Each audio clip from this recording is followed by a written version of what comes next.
YouTube? It's your boy, Blue Blood Sports TV, back at y'all with another one. So, everybody has been asking me about the arbitration with former Olympic bronze medalist, former WBC heavyweight world champion, American superstar boxer Deontay the Bronze Bomber Wilder, and what's going on between him and undefeated two-time heavyweight world champion British superstar boxer Tyson the Gypsy King Fury, who yesterday took to his social media and stated that he had confirmation the deal was done for himself to face fellow countrymen, two-time unified heavyweight world champion British superstar boxer Anthony Joshua, August 14th in Saudi Arabia. Now, I'm going to say this, that today is the day that we're supposed to get clarification on the arbitration ruling. And Tyson Fury, June 10th of 2020, had the same announcement when he announced to the world on his social media that he and Anthony Joshua agreed to a two-fight deal for 2021. And he raved about it and said, yeah, it's happening, baby. The biggest fight in UK history. That's what he stated. He ended up removing that off of his social media. Now, legendary promoter, top-ranked CEO and promoter Bob Arum, he too, at one point in time, said that a fight and a deal would be done for Tyson Fury and Anthony Joshua. And then, just yesterday, Bob Arum, he came out, he says that maybe it won't get done because it's going to take a lot of work and details and a lot of I's and being dotted and a lot of T's being crossed and a lot of information that needs to be available to the Saudi group, investment group, and to all parties involved. So with that stated, Bob Arum says that he highly doubts that the fight and the deal get done for July or August. Bob Arum stated that he would be surprised if it happens anywhere before 2022. That was just yesterday. Eddie Hearn, he told you would get an announcement Saturday during the Canelo Alvarez Billy Joe Saunders fight, unification mount. That didn't happen.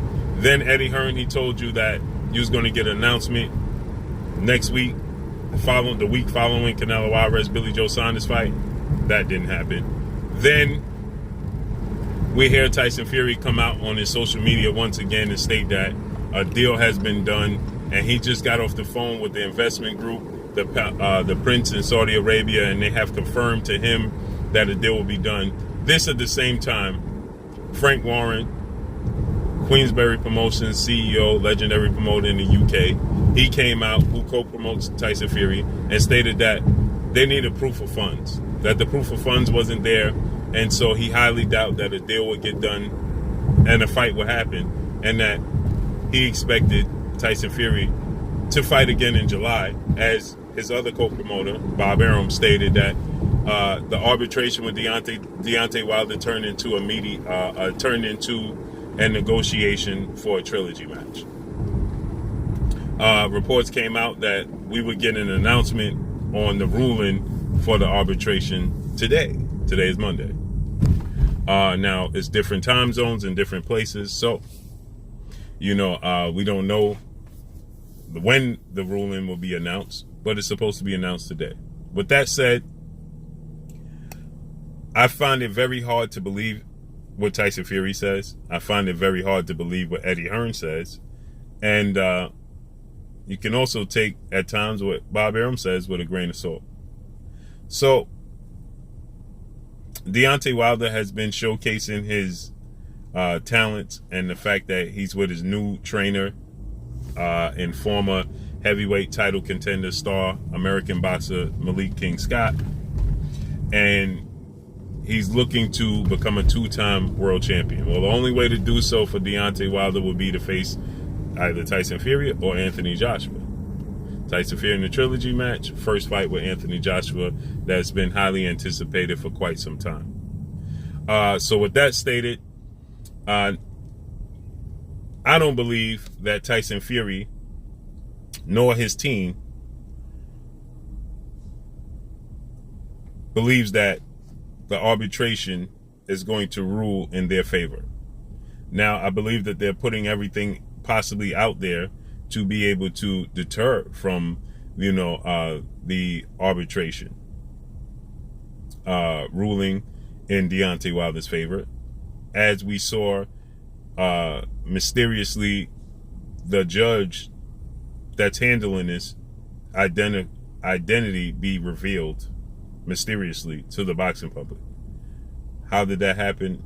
Only one knows.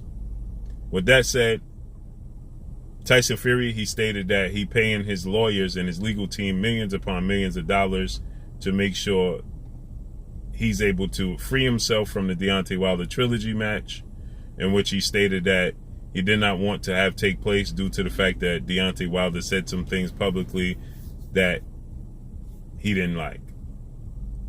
Well, he contractually was obligated for the trilogy match. And I will say this. If a fight between Tyson Fury and Anthony Joshua does come to fruition, somebody on Deontay Wilder's side dropped the ball. Because there's no way possible that he was contractually obligated to receive a trilogy match via contract, and Tyson Fury is able to maneuver around him. If he and somebody in his team did neglect to inform all parties involved, which I find hard to believe, because we know Tyson Fury, he came out with Frank Warren and said that they were doing their best, working with everybody involved to have to figure out when they was going to stage the trilogy match, because they did not want to lose the money that was gained, the revenue that was gained during their second fight when they broke the live gates in Las Vegas for heavyweights. That's on record. Now, if there is a situation that Deontay Wilder maybe was unaware of, that somebody in his team neglected to, put the proper notification in to be able to stage the trilogy match, well, then somebody in his team dropped the ball, and that would be a shame. With that said, the arbitration mediation has been taking a very long time, which leads me to believe that Tyson Fury was aware, his team was aware, that Deontay Wilder wanted to proceed with the trilogy match. And that I believe that Tyson Fury and his team were using the global pandemic, the social distancing, fans not being able to allowed to attend live sporting events, as a way and a means to maneuver around Deontay Wilder's trilogy match, as they stated that time expired for him to inform them of the trilogy match. Now, we know Bob Arum, who's the co-promoter, he stated that he wanted to have, he stated that he wanted to push the trilogy match back as long as possible to be able to have fans in attendance, to be able to garner that revenue, okay? And so with that said, I believe that Deontay Wilder has a leg to stand on and a case, thus the reason why the arbitration ruling is taking so long.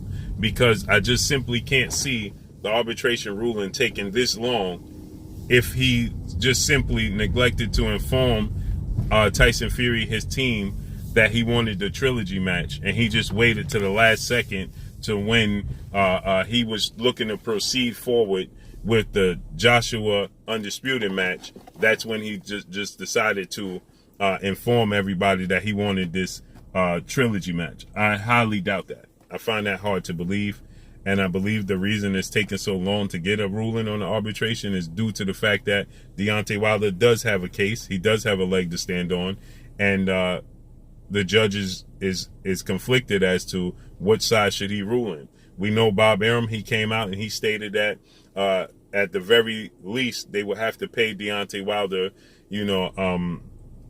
for the damages, meaning that they would have to pay Deontay Wilder for not having a trilogy match, and have to compensate him for whatever monies he may have lost, whatever opportunities he may have lost. And so I believe, that the judge may rule down the line. There's a strong possibility that maybe the judge says, something, pay Deontay Wilder a certain fee, and Tyson Fury, you can go on your way and can resume your career as you so choose. Maybe that's the case, where Deontay Wilder, everybody involved, the judge doesn't side with any one side, but everybody involved gets compensated for not staging a trilogy match. Maybe that's a strong possibility that the judge looks and says, something, because of the global pandemic, it made it more difficult. We saw this with Hasim Rahman. He attempted to do this when he beat Lennox Lewis. But obviously, at that time, he tried to move forward without giving Lennox Lewis his immediate rematch to regain his title. But what took place is the judge ruled in Lennox Lewis' favor, and Hasim Rahman had to either face him or be stripped of the belt. The difference is they wasn't dealing with a global pandemic that Hasim Rahman could have leaned on to say, well, time ran out. So we got to see. We just got to wait, see, and be patient as to how this plays out. But I believe Tyson Fury may have put the carriage before the horse, as he did June 10th of 2020, stating that it's a done deal. We have to see how that plays out. We haven't got an official announcement, so let's see how everything unfolds. But make sure you hit the like button, drop a comment in the comment section. Let me know what y'all think. Y'all already know what it is. It's your boy Blue, Blue Blood Sports TV. Hate, like, comment, and subscribe. You haven't subscribed, hit the subscribe button, hit the like button, hit the bell icon to get all the new notification. Follow me on Instagram at Blue Blood Sports TV, all one word. Y'all already know what it is. Shouts out to the entire LDBC. Shouts out to New Media. Shouts out to Black Media Row. Make sure you like and share these videos. That's all I got for y'all. Peace. Hey, this is Ebony Bridges, Blonde Bomber, and you're watching Blue Blood Sports TV.